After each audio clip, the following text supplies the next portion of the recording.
നമസ്കാരം. വരാൻ പോകുന്ന ഒരു കിടിലൻ എപ്പിസോഡിൻ്റെ സ്റ്റോറി കേട്ടോ പറയാൻ പോകുന്നത്. നമ്മുടെ മഴത്തോർ മുംബൈയിൽ വരാനിരിക്കുന്ന ഒരു അടിപൊളി എപ്പിസോഡിൻ്റെ സ്റ്റോറിയാണ്. അപ്പോൾ എല്ലാവരും സ്റ്റോറി മുഴുവനായിട്ട് കേൾക്കുക, സപ്പോർട്ട് ചെയ്യുക. നമ്മുടെ ചാനൽ ആദ്യമായിട്ട് കാണുന്നവരാണെങ്കിൽ ഒന്ന് സബ്സ്ക്രൈബ് ചെയ്യുക കേട്ടോ. അതുപോലെ വീഡിയോ ഒന്ന് ലൈക്ക് ചെയ്യാനും ഹൈപ്പ് ചെയ്യാനും മറക്കരുത്.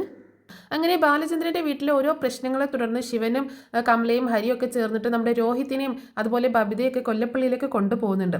അവിടെ എത്തിയപ്പോൾ മുകളിലെ 2 റൂമുകൾ എടുത്തോളാൻ ശിവൻ അവരോട് പറയുന്നുണ്ട് കേട്ടോ. പക്ഷേ ശിവൻ അവരോട് പറയുന്നത് മക്കളുടെ വില എന്താണെന്ന് ബാലചന്ദ്രൻ മനസ്സിലാക്കട്ടെ എന്ന് പറയണം. അതായത് മക്കളുടെ മനസ്സിൽ എരി കയറ്റി കൊടുക്കുകയാണ് ശിവേട്ടൻ ചെയ്യുന്നത്. എന്നാൽ രോഹിത് സങ്കടത്തോടെ പറയുന്നുണ്ട്, നമ്മളൊക്കെ ഇറങ്ങിപ്പോയാൻ പറഞ്ഞിട്ട് അച്ഛൻ ഒരു വാക്ക് പോലും തടഞ്ഞില്ലല്ലോ എന്ന് പറയാണ്. അപ്പം അച്ഛൻ രോഹിത്തിനെ തടഞ്ഞിട്ടുണ്ടായിരുന്നില്ല. രോഹിത് അങ്ങോട്ട് ഇറങ്ങി പോവുകയാണ് ചെയ്തിട്ടുള്ളത്. പക്ഷേ നമ്മുടെ ബബിതയോട് പറഞ്ഞിട്ടുണ്ടായിരുന്നു. അങ്ങനെ ആ ഒരു സങ്കടം നമ്മുടെ രോഹിത് ഇങ്ങനെ പറയുമ്പോൾ ശിവേട്ടൻ പറയുന്നുണ്ട്, അതിന് അച്ഛന് നിങ്ങളെ വേണ്ടല്ലോ, അവളെ മാത്രം മതിയല്ലോ, പിന്നെ എങ്ങനെയാണ് അച്ഛൻ തടയുക എന്ന് പറയണം. ആ സമയത്ത് ബബിത പറയുന്നുണ്ട്, എന്നോട് പോരാൻ നേരത്തെ അച്ഛന് കുറച്ച് കാര്യങ്ങൾ പറഞ്ഞു എന്ന് പറയുമ്പോൾ അത് നിന്നെ ബോധിപ്പിക്കാൻ വേണ്ടിയിട്ട് നിന്നെങ്കിലും നിർത്താൻ പറഞ്ഞു എന്നെങ്കിലും പറയേണ്ട, അതിന് വേണ്ടിയിട്ട് പറഞ്ഞതാണെന്ന് കമല പറയണം. പിന്നീട് നമ്മുടെ രാജീവ് അവിടെ എത്തുമ്പോൾ കമല ബാലചന്ദ്രനെ പറ്റി ഇങ്ങനെ കുറ്റം പറഞ്ഞുകൊണ്ടിരിക്കുക കേട്ടോ. ബാലചന്ദ്രൻ തന്നെയും ഹരിയെയും അടിച്ചു എന്നും ചവിട്ടി എന്നൊക്കെ അവളിങ്ങനെ പറഞ്ഞുകൊണ്ടിരിക്കുകയാണ്. അടിച്ചു എന്നുള്ളത് ശരിയാണ്, ചൂലുകൊണ്ട് അടിച്ചിട്ടുണ്ട്. പക്ഷേ ചവിട്ടൊന്നും ചെയ്തിട്ടില്ല. നമ്മുടെ ശിവേട്ടൻ കണ്ടുകൊണ്ട് നിൽക്കുകയായിരുന്നല്ലോ. അപ്പോൾ അതിന് നമ്മുടെ രാജീവിനെ ഒന്നുകൂടെ എരുതിയിൽ എണ്ണ ഒഴിക്കുക എന്നുള്ള രീതിയിൽ രാജീവിനെ ദേഷ്യം പിടിപ്പിക്കാൻ വേണ്ടിയിട്ടാണ് കമല അങ്ങനെയൊക്കെ പറയുന്നത്. ഇതിനിടയിൽ അലീന ബാലചന്ദ്രൻ്റെ മകളാണെന്ന കാര്യത്തിൽ തനിക്ക് സംശയമുണ്ടെന്നും കമല പറയുകയാണ്. കാരണം അങ്ങനെ ഒരു ബന്ധമൊന്നുമല്ല അവർ തമ്മിൽ എന്നുള്ള രീതിയിൽ ആക്കി മാറ്റുകയാണ്. അവർ തമ്മിൽ അവിഹിതമായിട്ടുള്ള ഒരു ബന്ധമാണ് എന്നുള്ള രീതിയിലാണ് കമല വരുത്തി തീർക്കാൻ ശ്രമിക്കുന്നത്. പിന്നീട് മുറിയിൽ വിശ്രമിക്കുകയായിരുന്ന ബബിതയെ രോഹിത്തിനെയും കമല മെല്ലെ വേലക്കാരെ പോലെ കൈകാര്യം ചെയ്യാൻ തുടങ്ങുക കേട്ടോ. അതായത് അന്നത്തെ ദിവസം ഒന്നും കുഴപ്പമില്ല, അന്ന് ഭയങ്കര തേനേ പാലേന്നൊക്കെ വെച്ച് ഭയങ്കര സ്നേഹത്തോടെയൊക്കെയാണ് പെരുമാറുകയൊക്കെ ചെയ്യുന്നത്. പക്ഷേ കമലയുടെ ഉള്ളിൽ ഒരു ആദിയുണ്ട്, ഇവരെങ്ങാനും ഇവിടെ സ്ഥിരമായി താമസിക്കേണ്ടി വരുമോ, അതുപോലെ വൈദ്യാണെങ്കിൽ ഇങ്ങനെ കിടപ്പ് രോഗിയല്ല, അപ്പോൾ ഇനി ഇവരുടെ ചിലവ് കൂടി നമ്മൾ നോക്കേണ്ടി വരില്ലേ എന്നൊക്കെയുള്ള ഒരു ആദിയുണ്ട്. അത് ശിവേട്ടനോട് പറയുമ്പോൾ ശിവേട്ടൻ പറയുന്നുണ്ട്, നീ അതിപ്പോൾ അതൊന്നും ആലോചിക്കേണ്ട, അതൊക്കെ ശരിയായിക്കോളും, അവരുടെ കാര്യങ്ങളൊക്കെ ബാലചന്ദ്രൻ എന്നല്ലേ നോക്കുന്നത്, അവർക്ക് അക്കൗണ്ടിലേക്ക് ക്യാഷൊക്കെ ബാലചന്ദ്രൻ ഇട്ട് കൊടുക്കുന്നുണ്ട്, അവരുടെ അക്കൗണ്ടിലൊക്കെ അതിന് അവരുടെ ആവശ്യങ്ങൾക്കുള്ള കാശൊക്കെ ഉണ്ടായിരിക്കും എന്ന് പറയാട്ടോ. എന്നാൽ കൊള്ളാം, അല്ലാതെ എനിക്ക് അവർക്ക് കൂടി വെച്ച് വിളമ്പി കൊടുക്കാനൊന്നും എന്നെക്കൊണ്ട് പറ്റത്തില്ല, അവർക്ക് വേണമെങ്കിൽ അവർ തന്നെ വെച്ച് വിളമ്പിക്കോട്ടെ എന്നൊക്കെ കമൽ പറയുമ്പോൾ നീ തൽക്കാലം ഒന്ന് അടങ്ങി, ഈ പ്രശ്നം നീ ഒന്നുകൂടി കത്തിച്ച് വലുതാക്കല്ലേ എന്ന് പറയാണ് ശിവേട്ടൻ. കമലയാണെങ്കിൽ സൂത്രത്തിൽ ഇങ്ങനെ ഒരു പണി ഒപ്പിക്കുന്നുണ്ട്. ഇന്നിപ്പോൾ ഏതായാലും വന്നു, ഇന്നത്തെ ഒരു ദിവസം പോട്ടെ, നാളെ ഞാൻ ശരിയാക്കി കൊടുക്കാം, അവരെ ഇവിടെ ഞാൻ നല്ല രീതിയിലൊന്നും വാഴിക്കത്തില്ല, എനിക്ക് വയ്യ അവർക്ക് വെച്ച് വിളമ്പി കൊടുക്കാൻ എന്നൊക്കെ മനസ്സിലിങ്ങനെ പറയാണ്. ഒരു ശവം പോലെ ഒരു സ്ത്രീ റൂമിൽ കിടപ്പുണ്ട്, മുത്തശ്ശിയെക്കുറിച്ചാണ് ഇങ്ങനെ പറയുന്നത്, ഒക്കെ മനസ്സിലാണ് പറയുന്നത് കേട്ടോ, ശിവേട്ടനോട് പറയുന്നില്ല. അങ്ങനെ പിറ്റേ ദിവസം രാവിലെ തന്നെ എഴുന്നേൽക്കുന്ന കമല, ബബിത കിടന്ന് ഉറക്കാണല്ലോ, ബബിത നേരത്തെ കാലത്തൊന്നും എഴുന്നേൽക്കില്ല, അതുപോലെ രോഹിത്തും അങ്ങനെ തന്നെയാണല്ലോ. ബബിത ഭയങ്കര ഉറക്കാണ് കേട്ടോ. ആ സമയത്ത് കമൽ എഴുന്നേറ്റ് അടുക്കളയിൽ വന്നിട്ട് ചായയൊക്കെ ഉണ്ടാക്കുന്നുണ്ട്. അപ്പോൾ അഞ്ജു അങ്ങോട്ടേക്ക് വരുന്നുണ്ട്. അഞ്ജുവിനും ചായ കൊടുക്കുന്നു, ശിവേട്ടനും രാജീവിനൊക്കെ കൊടുക്കുന്നുണ്ട്. അപ്പോൾ ശിവേട്ടൻ ചോദിക്കുന്നുണ്ട്, ബബിത എഴുന്നേറ്റില്ലേ എന്ന് ചോദിക്കുമ്പോൾ ഇല്ല, എന്തൊരു ഉറക്കം അത്, പെൺകുട്ടികൾ ഇങ്ങനെ ഇത്രയും നേരമൊക്കെ കിടന്ന് ഉറങ്ങുമോ, എഴുന്നേറ്റ് എന്തെങ്കിലുമൊക്കെ ജോലി ചെയ്യണ്ടേ, ഇവിടെ ഞാൻ മാത്രമല്ലേ ഉള്ളൂ, ഒന്ന് അവൾക്ക് വന്ന് എന്നെ ഒന്ന് ഹെൽപ്പ് ചെയ്തുകൂടെ, അങ്ങനെ ഒന്നുമില്ല, ഇനിയിപ്പോൾ എഴുന്നള്ളി ഇങ്ങോട്ട് വരുമ്പോൾ ഞാൻ വെച്ച് വിളമ്പി ഉണ്ടാക്കി കൊടുക്കണം, എന്നെക്കൊണ്ടൊന്നും പറ്റത്തില്ല, എഴുന്നേറ്റ് വരുമ്പോൾ എന്താ വേണ്ടെന്ന് വെച്ചാൽ ഉണ്ടാക്കി കഴിക്കട്ടെ എന്ന് പറയാണ് കമല. കമല നീ ഒന്ന് പതുക്കെ പറ, അവൾ കേട്ടോണ്ട് വരണ്ട എന്ന് പറയുമ്പോൾ കേട്ടു വന്നാൽ എന്താ കുഴപ്പം, നീ എനിക്ക് അഞ്ജുവിനെ പോലെ കണ്ടുകൂടെ അവളെ എന്ന് ചോദിക്കുമ്പോൾ അഞ്ജുവിനെ പോലെ കാണുന്നതിന് എനിക്ക് കുഴപ്പമൊന്നുമില്ല, പക്ഷേ ഇവള് തന്നെ എനിക്ക് വീട്ടിലൊരു ഹെൽപ്പും ചെയ്യത്തില്ല, അപ്പോൾ അതിൻ്റെ കൂടെ 2 പേരും കൂടെ വന്നേക്കണം, എല്ലാവർക്കും കൂടി വെച്ച് വിളമ്പി കൊടുക്കാനൊന്നും എന്നെ കൊണ്ട് പറ്റത്തില്ല എന്ന് കമല ദേഷ്യത്തോട് കൂടിയിട്ട് പറയണം. അങ്ങനെ ആ സമയത്താണ് ബബിത എഴുന്നേറ്റ് വരുന്നത് കേട്ടോ. ആൻറ്റി കോഫി ഉണ്ടോ എന്ന് ചോദിക്കുമ്പോൾ കമല പറയുന്നത്, അയ്യോടി മോളെ, ഉണ്ടാക്കിയതൊക്കെ ഞങ്ങൾ കുടിച്ചു കഴിഞ്ഞല്ലോ, ഇനിയിപ്പോൾ പുതിയത് ഉണ്ടാക്കിയിട്ട് വേണം എന്ന് പറയണേ, എന്നാൽ ആൻറ്റി എനിക്കൊരു കോഫി ഉണ്ടാക്കി തരുമോ എന്ന് ചോദിക്കാനും ബബിത. കൂടെ തന്നെ രോഹിത്തും വരുന്നുണ്ട്, ആൻറ്റി എനിക്കും വേണം എന്ന് പറഞ്ഞിട്ട് വരികയാണേ. ആ സമയത്ത് കമലൊരു സൂത്രം ഒപ്പിക്കുകയാണ് ബബിതയോട്, എടി എനിക്ക് അത്യാവശ്യമായിട്ടൊരു കാര്യം ചെയ്യാനുണ്ട്, അമ്മയ്ക്ക് കുറച്ച് മരുന്ന് എടുത്തു കൊടുക്കാനും ഭക്ഷണം കൊടുക്കാനും ഒക്കെ ഉണ്ട്, മോളൊരു കാര്യം ചെയ്യേ, നിനക്കും രോഹിത്തിനുള്ള കോഫി മോള് തന്നെ ഒന്ന് ഉണ്ടാക്കുക എന്ന് പറയുമ്പോൾ, അയ്യോ ആൻറ്റി എനിക്ക് കോഫി ഉണ്ടാക്കാനൊന്നും അറിയത്തില്ല എന്ന് പറയണം ബബിത.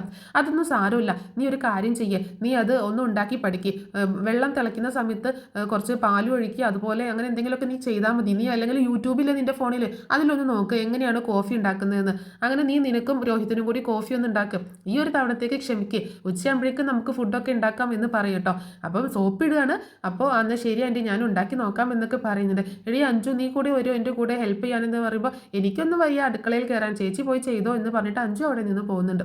അങ്ങനെ ബബിത കോഫി ഉണ്ടാക്കാനായിട്ട് പോവുകയാണ്. ബബിത കിച്ചണിൽ കയറിയിട്ട് ആന കരിമ്പീൻകാട്ടിൽ കയറിയതുപോലെയുള്ള അവസ്ഥയാണ് ആക്കി വെക്കുന്നത്. ചായ ഉണ്ടാക്കുന്നുണ്ട്, എന്നിട്ട് ആ പാത്രമൊക്കെ അവിടെ തന്നെ വെക്കുകയാണ്. കോഫി ഉണ്ടാക്കിയിട്ട് അവിടെ തന്നെ വെക്കുകയാണ്. കോഫി പൗഡർ എടുത്തിട്ട് അതും അവിടെ തന്നെ വെക്കുന്നുണ്ട്. ഷുഗറും ഒക്കെ പരത്തിയിട്ടേക്കണം. അതിൻ്റെ താഴെ കോഫി പൗഡറും ഷുഗറൊക്കെ ആ സ്ലാബിൽ ചാടിക്കിടക്കുന്നുണ്ട്. അതൊന്നും ക്ലീൻ ആക്കാതെ ബബിത 2 കപ്പിലേക്ക് കോഫി വെച്ചിട്ട് രോഹിത്തിനും കൊണ്ടുപോയി കൊടുക്കുകയാണ്. ബബിതയും കുടിക്കട്ടോ. മുത്തശ്ശിയുടെ റൂമിൽ വരുന്ന നമ്മുടെ കമല കാണുന്നത് ഈ സ്ലാബ് മൊത്തം വൃത്തികേടായിരിക്കുന്നതും ബബിത കുടിച്ച കോഫീൻ്റെ കപ്പ് അവിടെ ഡൈനിങ് ടേബിൾ അതുപോലെ രോഹിത്തിൻ്റെ ഒക്കെ അവിടെ ഇരിക്കുന്നതും കിച്ചൺ സ്ലാബ് ആണെങ്കിൽ ആകെ വൃത്തികേടായിരിക്കുന്നതൊക്കെ കണ്ടിട്ട് കമലയ്ക്ക് ഭയങ്കര ദേഷ്യം വരികയാണ്. നശിപ്പിക്കാനായിട്ട് ഇങ്ങോട്ട് കെട്ടി എഴുന്നള്ളിച്ചേക്കുന്നത് എന്ന് പറഞ്ഞിട്ട് ഈ ശിവേട്ടൻ്റെ ഒരു കാര്യം വല്ല ആവശ്യം ഉണ്ടായിരുന്നു ഇങ്ങോട്ടേക്ക് കൊണ്ടുവരാനെന്ന് പറഞ്ഞിട്ട് പിറുപിറുക്കാണ്. എന്നിട്ട് ബബിതയെ വിളിക്കുന്നുണ്ട്. ബബിതേ നീ എവിടെയാണെന്ന് ചോദിക്കുമ്പോൾ ഞാൻ ഇവിടെ മുകളിലാണ് ആൻറ്റി, എന്താ കാര്യം എന്ന് ചോദിക്കുക കേട്ടോ. നീ ഇങ്ങോട്ടേക്കൊന്ന് വന്ന് ഇവിടെ എന്താ കാണിച്ചു വെച്ചിരിക്കുന്നത്? എന്താ ആൻറ്റി നീ എന്താ ഈ കുടിച്ച കോഫി കപ്പ് കഴുകി വെക്കാഞ്ഞത്? അയ്യോ ആൻറ്റി ഞാൻ മറന്നുപോയി, അന്ന് അത് കൊണ്ടുപോയി കഴുകി വെക്കുക. ഈ സ്ലാബ് എന്താ കാണിച്ചു വെച്ചേക്കുന്നത്? കോഫി ഉണ്ടാക്കി കഴിഞ്ഞാൽ ആ പാത്രങ്ങൾ അപ്പത്തിനൊന്ന് കഴുകി വെച്ചൂടെ നിനക്ക് എന്ന് പറയാട്ടോ. അപ്പോൾ കമലയുടെ സ്വഭാവം ഏകദേശം ഇങ്ങനെ മനസ്സിലാക്കി വരികയാണ് ബബിത. അതൊന്നും ബബിതയ്ക്ക് അങ്ങനെ ഇഷ്ടപ്പെടുന്നില്ല. ഇതൊന്നും വീട്ടിൽ ശീലിക്കാഞ്ഞിട്ടാണ്. അവനവൻ കുടിച്ച ഗ്ലാസ്സൊക്കെ അവനവൻ തന്നെ കഴുകി വെക്കണം. ഇവിടെ ഞാൻ അങ്ങനെയാണ് എല്ലാവരെ കൊണ്ടും ചെയ്യിപ്പിക്കും, അല്ലാതെ എന്നെ കൊണ്ടൊന്നും ഒറ്റയ്ക്ക് ഇങ്ങനെ ചെയ്യാൻ പറ്റത്തില്ല. ഇവിടുത്തെ ജോലികളൊക്കെ എല്ലാവരും കൂടി ചെയ്യണം എന്ന് കമല പറയണം. അങ്ങനെ ഉച്ചയ്ക്ക് ലഞ്ച് ഉണ്ടാക്കുന്ന സമയത്തും ബബിതയെ വിളിച്ചിട്ട് ഒരുപാട് പണികളിൽ ഹെൽപ്പ് ചെയ്യിക്കുന്നുണ്ട്. ബബിതയ്ക്ക് ഒരു സ്വസ്ഥതയും കൊടുക്കുന്നില്ല കേട്ടോ. പച്ചക്കറി അറിയാനും പാത്രം കഴുകാനും അങ്ങനെയുള്ള കാര്യങ്ങൾക്കൊക്കെ തേങ്ങ ചിരവാനും ഒക്കെ കമല വിളിക്കുന്നുണ്ട്. എന്നെക്കൊണ്ട് ഒറ്റയ്ക്ക് പറ്റത്തില്ല ബബിത ഇവിടുത്തെ ജോലി ചെയ്യാനായിട്ട്, അതുകൊണ്ടാണ് നീ വന്നത് എനിക്കൊരു സഹായമായി, അല്ലെങ്കിൽ ഞാനിവിടെ എല്ലാവർക്കും വേണ്ടി വെച്ച് വിളമ്പി ഉണ്ടാക്കി ആകെ ഇടങ്ങേറായിട്ട് ഇരിക്കുകയായിരുന്നു എന്നൊക്കെ കമല പറയുമ്പോൾ ബബിതയ്ക്ക് മനസ്സിലാവുകയാണ് ആൻറ്റി സൂത്രത്തിൽ തന്നെ കൊണ്ട് പണിയെടുപ്പിക്കുകയാണ് എന്നുള്ളത് മനസ്സിലാവുകയാണ്. ആ സമയത്ത് ബബിത ഓർക്കുന്നുണ്ട്, വീട്ടിലാണെങ്കിൽ അലീനെ എനിക്ക് അത് വേണം ഇത് വേണം എന്ന് പറഞ്ഞാൽ മാത്രം മതി, ഇനിയിപ്പോൾ അലീന ഇല്ലെങ്കിലും അമ്മയോട് പറഞ്ഞാൽ മതി. ഇവിടെ വന്നപ്പോൾ ജോലി ചെയ്യേണ്ട വന്ന അവസ്ഥ ആലോചിച്ചിട്ട് ബബിതയ്ക്ക് ആകെ ഒരു ബുദ്ധിമുട്ട് വരുന്നുണ്ട്. പക്ഷേ ബബിത ചിന്തിക്കുന്നുണ്ട്, എന്ത് വന്നാലും ശരി ഇവിടെ എങ്ങനെയെങ്കിലും പിടിച്ചു നിൽക്കാം, ഈ ജോലി കുറച്ച് ചെയ്യണമെന്നല്ലേ ഉള്ളൂ, അതൊന്നും കുഴപ്പമില്ല, എന്നാലും അങ്ങോട്ടേക്ക് ഇനി പോകുന്നില്ല എന്ന് തന്നെ തീരുമാനിക്കുകയാണ് ബബിത. അങ്ങനെ ബബിത കമലയെ സഹായിച്ചുകൊണ്ട് അവിടെ ഇങ്ങനെ നിൽക്കുകയാണ്. കമലയാണെങ്കിൽ നന്നായിട്ട് പണിയെടുപ്പിക്കുകയും ചെയ്യുന്നുണ്ട്. അങ്ങനെ അവിടെ കിച്ചണിൽ പണിയെടുക്കുമ്പോൾ രോഹിത് ആണെങ്കിൽ വേറെ ജോലിയൊന്നുമില്ലല്ലോ, രോഹിത്തും അവിടെ മുകളിൽ പോയിട്ട് ലാപ്ടോപ്പിലും ഒക്കെ മൊബൈലൊക്കെ കളിച്ചിരിക്കില്ല. അപ്പം കമല രോഹിത്തിനെ വിളിക്കുന്നുണ്ട്. രോഹിത് നീ ഇങ്ങോട്ടേക്കൊന്ന് വന്ന്, നിനക്ക് ഇന്ന് ക്ലാസ് ഇല്ലല്ലോ, ഇവിടെ കുറച്ച് തുണി അലക്കാനൊക്കെ ഉണ്ട്, നീ അതൊക്കെ കൊണ്ടുപോയി ആ വാഷിംഗ് മെഷീനിൽ ഇട്ടിട്ട് ഒന്ന് അലക്കി അത് അഴയിൽ വിരിച്ചിട്ട് എന്ന് പറയണേ. ഞാനോ ആൻറ്റി എനിക്കതൊന്നും അറിയത്തില്ല, ഇങ്ങനെയല്ലേ പഠിക്കുന്നത്, വാഷിംഗ് മെഷീനിൽ തുണി ഇടാനാണോ നിനക്കറിയാത്തത്, നീ ഒന്ന് പോയി ചെയ്ത് എന്നിട്ട് അത് നിന്ന് കഴിയുമ്പോൾ ആ തുണിയൊക്കെ എടുത്ത് അഴയിൽ വിരിച്ചിട്, എന്നിട്ട് അത് ഉണങ്ങുന്ന സമയത്ത് അതൊക്കെ കൊണ്ടുവന്ന് മടക്കി വെക്കാൻ വേണം എന്ന് പറയണം. അത് കേട്ടപ്പോൾ രോഹിത് ബബിതയെ ഇങ്ങനെ നോക്കട്ടെ, എന്താ ഇപ്പോൾ ഇത് കഥ, വീട്ടിലാണെങ്കിൽ ഇതൊന്നും അറിയേണ്ട ആവശ്യമില്ല, എല്ലാം അലീന ചെയ്തോളും. തങ്ങളുടെ വാർഡ്രോബിൽ മുഴുവൻ അലീന ഡ്രസ്സ് മടക്കി നല്ല നീറ്റാക്കി അയൺ ചെയ്ത് കൊണ്ടുവന്ന് വെക്കും, ഇതിപ്പോൾ ഇവിടെ വന്നിട്ട് ജോലി ചെയ്യാനോ? അപ്പോൾ രോഹിതിന് ഒരു ഇഷ്ടക്കേട് തോന്നുന്നുണ്ട്. അപ്പോൾ ബബിത പറയുന്നുണ്ട്, സാരമില്ല ചെയ്തേക്ക് എന്നിങ്ങനെ കണ്ണ് കാണിക്കുന്നുണ്ട്, എന്തായാലും വന്നു പോയില്ലേ. അങ്ങനെ രോഹിത്ത് അതൊക്കെ ചെയ്യുന്നുണ്ട് കേട്ടോ. അതേസമയം ബബിതയ്ക്കാണെങ്കിൽ കിച്ചണിൽ മുഴുനീള പണിയാണ്, പാത്രം കഴുകലും ഒക്കെ ആയിട്ട്. അഞ്ചു ആണെങ്കിൽ ഒന്നുമില്ല, അഞ്ചു ടി വി കണ്ടുകൊണ്ട് ഇങ്ങനെ ഇരിക്കുകയാണ്. അത് കാണുമ്പോൾ ബബിതയ്ക്ക് ഭയങ്കര ദേഷ്യം വരുന്നുണ്ട് കേട്ടോ. അപ്പോൾ ബബിത ചോദിക്കുന്നുണ്ട്, ആൻറ്റി ഒന്നും ഹെൽപ്പ് ചെയ്യത്തില്ലെന്ന് ചോദിക്കുമ്പോൾ, അവളുടെ കാര്യമൊന്നും പറയാത്താ നല്ലത്, ഒരു പാത്രം ഇരിക്കുന്നിടത്തുനിന്ന് എടുത്ത് അപ്പുറത്തേക്ക് മാറ്റി വെക്കത്തില്ല അവൾ, അങ്ങനത്തെ സാധനമാണ്, അതെന്താ ആൻറ്റി അവളെ ഇതൊന്നും പഠിപ്പിക്കാത്തതെന്ന് ബബിത ചോദിക്കുമ്പോൾ കമല ഒന്ന് തുറിച്ച് നോക്കുകയാണ് ബബിതയെ. അപ്പോൾ ബബിത ആ ചോദ്യം മാറ്റുന്നുണ്ട് കേട്ടോ. അങ്ങനെ പിന്നീട് അടുക്കളയിലെ പണിയൊക്കെ കഴിഞ്ഞ് ഉച്ചയ്ക്ക് എല്ലാവരും ഭക്ഷണമൊക്കെ കഴിച്ച് ആ പാത്രങ്ങൾ മുഴുവൻ ബബിതയെ കൊണ്ടാണ് കഴുകിപ്പിക്കുന്നത്. പിന്നീട് ബബിതയോട് പറയുന്നുണ്ട്, കുറച്ച് നല്ല തുണികളുണ്ട്, വാഷിംഗ് മെഷീനിൽ ഇടാൻ പറ്റാത്ത തുണികളാണ്, മോൾ അതൊന്ന് കൊണ്ടുപോയിട്ട് ആ കല്ലിലിട്ടിട്ട് ഒന്ന് ജസ്റ്റ് ഒന്ന് അലക്കി വിരിച്ചിടണമെന്ന് പറയുമ്പോൾ, ഞാനും ആൻറ്റി എനിക്കതൊന്നും അറിയത്തില്ല എന്ന് പറയുമ്പോൾ, അതൊന്നും സാരമില്ല, മെല്ലെ നീ ഒന്നാണ്ട് ചെയ്താൽ മതി, എനിക്ക് ഇനിയൊന്നും വയ്യ അതിൻ്റെ പുറകെ നിൽക്കാൻ എന്ന് പറഞ്ഞിട്ട് കമല കുറച്ച് തുണികളൊക്കെ എടുത്ത് ബബിതയുടെ കയ്യിൽ കൊടുക്കുകയാണ്. അപ്പോൾ രോഹിത് ഇത് കാണുമ്പം പെട്ടെന്ന് കാണാത്തത് പോലെ അങ്ങോട്ട് മുകളിലേക്ക് കയറി പോവാട്ടോ. അവന് ഓൾറെഡി ഒരു ജോലി കൊടുത്തിട്ടുണ്ട്. പിന്നീട് കാണിക്കുന്നത് മനു കൊല്ലപ്പള്ളിയിലേക്ക് വരികയാണ്. അപ്പോൾ മനു വരുന്ന സമയത്ത് ബബിതയും രോഹിത്തും അവിടെ ഉണ്ട് കേട്ടോ. അപ്പോൾ അങ്കിള് ഒറ്റയ്ക്കായിരിക്കുമ്പോൾ നിങ്ങൾ ഇവിടെ വന്ന് എന്തിനാണ് നിൽക്കുന്നത്, നിങ്ങൾ ഈ ചെയ്തത് ശരിയാണോ എന്നൊക്കെ മനു അവരോട് ചോദിക്കുന്നുണ്ട്. അലീനയെ അവിടെ നിന്ന് ഇറക്കി വിടാൻ ആർക്കും അവകാശമില്ല, താൻ അലീനയുടെ കൂടെ നിൽക്കുമെന്ന് മനു വ്യക്തമാക്കി പറയുന്നുണ്ട് കേട്ടോ. പക്ഷേ ഇതൊന്നും ബബിതയും രോഹിത്തിനെയും ഏൽക്കുന്നില്ല, അവരിതൊന്നും മനസ്സിലാക്കി ഒന്നും ചെയ്യുന്നില്ല. ആ സമയത്ത് ബബിത പറയുന്നുണ്ട്, അവൾ ആ വീട്ടിലുള്ളിടത്തോളം കാലം ഞങ്ങൾ അങ്ങോട്ടേക്ക് പോകത്തില്ല, അലീന അവിടെ നിന്ന് പറഞ്ഞേക്കണം തന്നെ ബബിത പറയുമ്പോൾ രോഹിത്തും അതിനെ ശരിവെക്കുന്നുണ്ട്. അപ്പം നമ്മുടെ ശിവേട്ടനും കമലയൊക്കെ അത് നോക്കി നിൽക്കുകയാണ്. അപ്പോൾ അവരൊന്നും പറയുന്നില്ല കേട്ടോ. അപ്പോൾ ഇവർ തമ്മിൽ പറയട്ടെ എന്നുള്ള രീതിയിലാണ് അവർ മിണ്ടാതിരിക്കുന്നത്. പിന്നെ നമ്മുടെ ബബിതയുടെ കഷ്ടകാലമാണേ. രാവിലെ മുതൽ തന്നെ കമല ബബിതയെ കൊണ്ട് പണി ചെയ്യിപ്പിക്കുകയാണ്. രാവിലെ എഴുന്നേറ്റ് മുറ്റം തൂത്തുവാരാനും അതുപോലെ തറ തുടയ്ക്കാനൊക്കെ കമല പറയുന്നുണ്ട്. അപ്പോൾ തറ തുടയ്ക്കുന്ന സമയത്ത് രോഹിത്തിനോടാണ് തറ തുടയ്ക്കാൻ പറയുന്നുണ്ട്. അപ്പോൾ മുത്തശ്ശി അത്ഭുതപ്പെട്ടുകൊണ്ട് മുത്തശ്ശിയുടെ റൂമിൻ്റെ അങ്ങോട്ടേക്കൊക്കെ രോഹിത്ത് പോയി തുടയ്ക്കുമ്പോൾ ഇങ്ങനെ മുത്തശ്ശി ഇങ്ങനെ അത്ഭുതത്തോട് കൂടിയിട്ട് നോക്കുകയാണ്. അലീന ഉണ്ടാകുമ്പോൾ വീട് എത്ര വൃത്തിയായിരുന്നു എന്ന് മുത്തശ്ശി അവരെ ഓർമ്മിപ്പിക്കുന്നുണ്ട്. അലീനയല്ലേ എല്ലാ ജോലിയും ചെയ്യുന്നത്, നിങ്ങൾ ഇത് വല്ലതും ചെയ്യാറുണ്ടായിരുന്നോ എന്നൊക്കെ പറയണം. കമല തൻ്റെ വില കൂടിയ സാരികളും സാധനങ്ങളൊക്കെ ഉണ്ടായിരുന്നു, അതൊക്കെ നമ്മുടെ ബബിതേനെ കൊണ്ട് നേരത്തെ അലക്കിച്ചിട്ടുണ്ടായില്ലേ, അതൊക്കെ നീറ്റാക്കി അയൺ ചെയ്ത് മടക്കി വെപ്പിക്കുകയും ചെയ്യുന്നുണ്ട് നമ്മുടെ രോഹിത്തിനെ കൊണ്ട്. അങ്ങനെ പിന്നീട് അവർ കുറച്ച് ദിവസം അങ്ങനെ ഭയങ്കര പണിയൊക്കെ എടുത്ത് അവിടെ താമസിക്കുകയാണ്. പക്ഷേ അവരുടെ കയ്യിലുള്ള പൈസ, അവർ കോളേജിൽ പോകുന്നുണ്ട്, കോളേജ് വിട്ട് വന്നാലും ഇഷ്ടംപോലെ പണി കൊടുക്കും കമല രോഹിത്തിനും ബബിതയ്ക്കും കേട്ടോ. അങ്ങനെ കോളേജിൽ പോകുമ്പോൾ പുറത്തുനിന്ന് ഫുഡ് കഴിക്കും, രാത്രി വരുമ്പോൾ ഇവിടെ എന്തെങ്കിലും ഉണ്ടാക്കുമ്പോൾ ബബിതേനെ വിളിച്ച് ഉണ്ടാക്കിപ്പിക്കുകയും ചെയ്യും. അപ്പോൾ രോഹിത്തിൻ്റെ കാര്യങ്ങളും ഒക്കെ നോക്കുന്നത് ബബിതയാണ്. ബബിതയ്ക്ക് മടുത്തു പോയിട്ടോ. അങ്ങനെ പൈസക്കും വല്ലാതെ ബുദ്ധിമുട്ട് വന്നപ്പോൾ രണ്ടുപേരും പൈസ ചോദിക്കുന്നുണ്ട്. അപ്പോൾ കോളേജിൽ പോകുമ്പോൾ ഇന്ന് ലഞ്ച് കഴിക്കാൻ വേണ്ടിയിട്ടാണ്, ഞങ്ങളുടെ കയ്യിൽ പൈസ ഇല്ലയെന്ന് പറയാണ് രോഹിത്തും ബബിതയും. അപ്പോൾ കമലയാണെങ്കിൽ പൈസയ്ക്ക് ഭയങ്കര ബുദ്ധിമുട്ടാണെന്നും പറഞ്ഞിട്ട് 2 പേർക്കും 100 രൂപ വെച്ച് കൊടുക്കുക കേട്ടോ, ഇതിൽ കൂടുതലൊന്നും തരാൻ പറ്റില്ല എന്ന് പറഞ്ഞിട്ട്. അപ്പോൾ സ്വന്തം വീട്ടിലാണെങ്കിൽ ഭയങ്കര ആഡംബരത്തോടും ആർഭാടത്തോടും കൂടിയിട്ട് ജീവിച്ച ആൾക്കാരല്ലേ ഇവരെ, അവർക്ക് ആ പൈസ ഒന്നിനും തികയുന്നില്ല. അപ്പോൾ ഹരിയുടെ കയ്യിൽ നിന്ന് കടം വാങ്ങിയിട്ടാണ് പിന്നീട് അവർ കാര്യങ്ങൾ നടത്തുന്നത്. ഹരി എവിടെയെങ്കിലുമൊക്കെ കട്ടും മോഷ്ടിച്ചും ചെയ്യുന്നതാണ്. അപ്പോൾ അങ്ങനെയാണ് അവർ അവരുടെ കാര്യങ്ങളൊക്കെ ചെയ്തു പോണതും. അപ്പോൾ അങ്ങനെ അവർക്ക് അവിടെ മടുത്തു, ഒരു സഹി കെട്ടു കേട്ടോ. ഇനി കമലയുടെ കൂടെ ജീവിക്കാൻ പറ്റത്തില്ല എന്ന് മനസ്സിലാക്കിയിട്ട് ബബിത അച്ഛനെ ഫോൺ വിളിക്കുന്നുണ്ട്. അച്ഛനെ ഫോൺ വിളിക്കുന്ന സമയത്ത് എന്താണ് എന്ന് ചോദിക്കുമ്പോൾ അച്ഛാ സോറി അച്ഛാ എന്ന് പറയണം. എന്താ കാര്യം എന്ന് ചോദിക്കുമ്പോൾ അച്ഛാ ഞാൻ അങ്ങോട്ടേക്ക് വരികയാണ്, എനിക്കിവിടെ പറ്റത്തില്ല അച്ഛാ എന്ന് പറയുന്നുണ്ട്.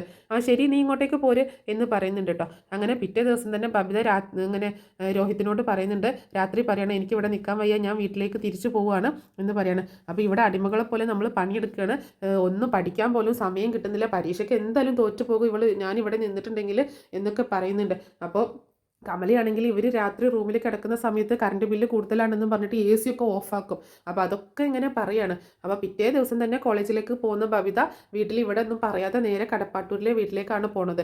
അപ്പോൾ രോഹിത്തിനോടും കമല മോശമായിട്ട് സംസാരിച്ചപ്പോൾ അവനും ബാഗായിട്ട് അവിടെ നിന്ന് ഇറങ്ങുന്നുണ്ട്.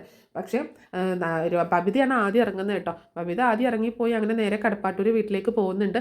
അവിടെ എത്തുമ്പോൾ ബാലചന്ദ്രൻ ചോദിക്കുന്നുണ്ട് എന്തിനാ തിരിച്ചു വന്നതെന്ന് ചോദിക്കുമ്പോൾ സോറി അച്ഛാ എന്നോട് ക്ഷമിക്കുക എന്നൊക്കെ പറയുന്നുണ്ട്. നിങ്ങൾക്ക് ഇവിടെ നിന്ന് പോകുമ്പോൾ എൻ്റെ അനുവാദം വേണ്ട, പക്ഷെ തിരിച്ചു കയറണമെന്നുണ്ടെങ്കിൽ എൻ്റെ അനുവാദം തീർച്ചയായിട്ടും വേണമെന്ന് പറയണ ബാലചന്ദ്രൻ.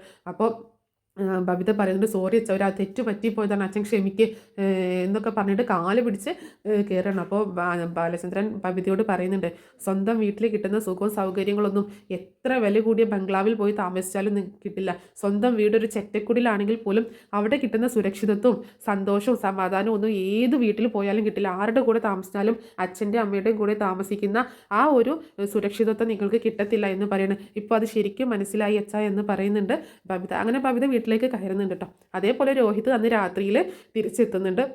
രോഹിത്തിന് ഡോറ് തുറന്നു കൊടുക്കുന്നത് അലീനയാണ്. അലീന ഒന്നും മിണ്ടുന്നില്ല. അങ്ങനെ രോഹിത് നേരെ മുകളിലേക്ക് കയറി പോകാൻ നിൽക്കുന്ന സമയത്ത് ബാലചന്ദ്രൻ അവിടെ നിൽക്കുക എന്ന് പറയണം. എന്തിനാ തിരിച്ചു വന്നത് എന്ന് ചോദിക്കുമ്പോൾ രോഹിത്തിന് മറുപടി ഇല്ല കേട്ടോ.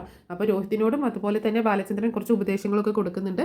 അപ്പോൾ വീട്ടിൽ തിരിച്ചെത്തിയ ആ ഒരു അപമാനം ഉണ്ടല്ലോ, എന്നാലും രോഹിത് അങ്ങനെ വീട്ടിലേക്ക് തിരിച്ചെത്തുകയാണ്. വീട്ടിൽ തിരിച്ചെത്തിയപ്പോൾ രോഹിത്തിനോട് പറയുന്നുണ്ട് കൊല്ലപ്പള്ളിയിൽ വിരുന്നോട്ടൊക്കെ കഴിഞ്ഞു എന്ന് ചോദിക്കുമ്പോൾ അവൻ തല താഴ്ത്തി നിൽക്കുകയാണ്. ഒരു വീട്ടിൽ ഗസ്റ്റായിട്ട് ചെന്നാൽ അവർ ഒരു ദിവസമൊക്കെ നിങ്ങളെ നല്ലതായിട്ട് നോക്കും, പിറ്റേ ദിവസം അവിടുത്തെ വേലക്കാരായി മാറും എന്ന് പറയണം. അപ്പോൾ ആ ഒടുവിൽ എൻ്റെ മക്കൾ ആ പാഠം പഠിച്ച് തിരിച്ചു വന്നു എന്ന് ഞാൻ വിശ്വസിക്കുകയാണ് എന്ന് പറഞ്ഞിട്ട് ഇനി കയറിപ്പൊക്കോ എന്ന് പറയുന്നുണ്ട് രോഹിത്തിനോട്. അങ്ങനെ രോഹിത് മുകളിലേക്ക് കയറി പോവുകയാണ്. അങ്ങനെ കമലയുടെ പീഡനം സഹിക്കവയ്യാതെ രോഹിത്തും ബബിതയും തിരിച്ച് കടപ്പാട്ടൂർ വീട്ടിലേക്ക് തന്നെ തിരിച്ചെത്തുകയാണ്. പക്ഷേ അവർക്ക് അലീനയോടുള്ള മനോഭാവത്തിൽ മാറ്റമൊന്നുമില്ല. അലീനയോട് ഭയങ്കര ദേഷ്യം തന്നെയാണ് രണ്ടു പേർക്കും ഉള്ളത്. അലീനയെ വളരെ രൂക്ഷമായിട്ട് നോക്കിയിട്ട് തന്നെയാണ് അവർ മുകളിലേക്ക് കയറി പോവുകയും ചെയ്യുന്നത്. അലീന ഉള്ളത് കൊണ്ടാണല്ലോ ഇങ്ങനെയൊക്കെ അപമാനം സഹിക്കേണ്ടി വന്നത് എന്നുള്ള ദേഷ്യം ഇരട്ടിക്കാണ് അവർക്ക് ചെയ്യുന്നത്. എന്താണെങ്കിലും ഇനിയും അങ്ങോട്ടേക്ക് ഇങ്ങനത്തെയൊക്കെ പ്രശ്നങ്ങൾ ഒരുപാട് ഉണ്ടാവുന്നുണ്ട്. അത് മാത്രമല്ല ഇനിയാണ് വൈജി ഇങ്ങനെ കിടക്കുന്ന സമയത്താണ് നമ്മുടെ രോഹിത്തിൻ്റെ കേസൊക്കെ വരുന്നത്. അപ്പോൾ അതൊക്കെ വളരെ സംഭവബഹുലമായിട്ടുള്ള എപ്പിസോഡുകൾ തന്നെയാണ്.